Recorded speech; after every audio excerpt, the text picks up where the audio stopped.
Dieu veut que nous établissions avec lui une relation d'intimité et d'amour. Et l'un des meilleurs moyens d'arriver à cette intimité avec le Seigneur, c'est bien sûr la prière. Mais le diable le sait et il veut nous détourner de cette relation, nous détourner de cette intimité. Et comment va-t-il faire? Il va nous distraire. Alors comment peut-il nous distraire de la prière? En nous imposant des pensées, par exemple.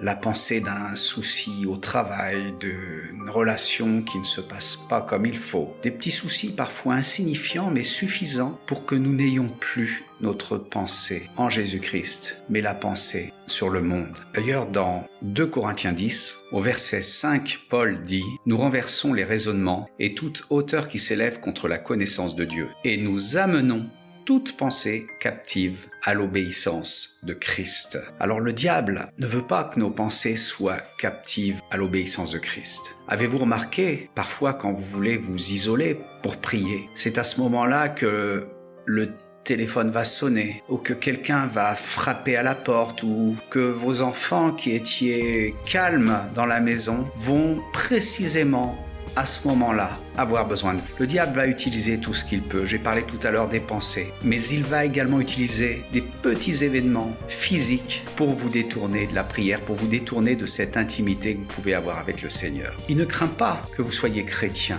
Il craint que vous soyez intime avec le Seigneur, que vous soyez dans une véritable histoire d'amour avec le Seigneur. Qui a envie, quand il vit une histoire d'amour, qu'on le dérange, qu'on le détourne, qu'on lui parle d'autre chose, qu'on lui parle de travail ou qu'on lui parle de soucis? Quand nous vivons une histoire d'amour, nous voulons rester dans cette histoire d'amour. Eh bien, demandons à Dieu de disposer nos cœurs pour cette merveilleuse histoire d'amour qu'il veut vivre avec nous, pour cette relation intime, cette relation d'amour. Nous parlons bien sûr ici d'un amour spirituel et non pas d'un amour charnel. Ne nous laissons pas distraire. Gardons nos yeux sur Jésus. Soyez bénis.